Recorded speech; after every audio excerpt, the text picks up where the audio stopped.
Guys ಜರ್ಮನಿಯಲ್ಲಿ ಏನಾದರೂ court case ಆದರೆ ಮಿನಿಮಮ್ 6 ತಿಂಗಳಿಂದ ಮ್ಯಾಕ್ಸ್ ಟು ಮ್ಯಾಕ್ಸ್ 2 ರಿಂದ 3 ವರ್ಷ ಒಳಗಡೆ ಶಿಕ್ಷೆ ಆಗಿಬಿಡುತ್ತೆ.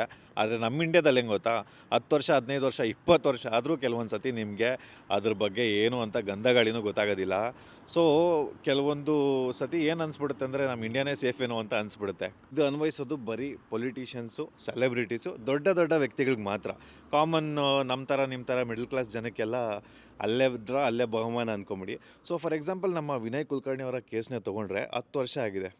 ಸೊ ನಾನಿಲ್ಲಿ ಕನ್ಸರ್ನ್ ಏನಪ್ಪ ಅಂತ ಅಂದರೆ, ಯಾರು ತಪ್ಪು ಮಾಡಿದಾರೋ ಅವ್ರಿಗೆ ಜಲ್ದಿ ಶಿಕ್ಷೆ ಆಗಬೇಕು, ಮತ್ತು ಯಾರಿಗೆ ಅನ್ಯಾಯ ಆಗಿದೆ ಅವ್ರಿಗೆ ನ್ಯಾಯ ಸಿಗಬೇಕು. ಸೊ ಯಾಕೆ ನಾವು ಬೇರೆ ದೇಶಗಳಲ್ಲಿ ಏನು ಅವರ ಜುಡಿಷಿಯಲ್ ಸಿಸ್ಟಮ್ಸಲ್ಲಿ ಏನನ್ನ ಅಳವಡಿಸ್ಕೊಂಡಿದ್ದಾರೆ ಅದನ್ನು ನಮ್ಮ ಸಿಸ್ಟಮ್ಗೂ ಸಹ ತರಬೇಕು. ಜಲ್ದಿ ಈ ಒಂದು ಪೆಂಡಿಂಗ್ ಕೇಸಸ್ನೆಲ್ಲ ಕ್ಲಿಯರ್ ಮಾಡಬೇಕು ಅಂತ. ಸೊ ಮ್ಯಾಕ್ಸಿಮಮ್ ಇಂಡ್ಯಾದಲ್ಲಿ ಈ ಥರ ಒಂದು ಸಿಮಿಲರ್ ಕೇಸಸ್ಸು 10 ಲಕ್ಷಕ್ಕಿಂತ ಜಾಸ್ತಿ ಇದ್ದಾವಂತೆ. ಸೊ ಇವರಿಗೆಲ್ಲ ಯಾವಾಗ ದೇವರು ನ್ಯಾಯ ಕೊಡಿಸ್ತಾನೋ ದೇವರನ್ನ ನನಗಂತೂ ಗೊತ್ತಿಲ್ಲ.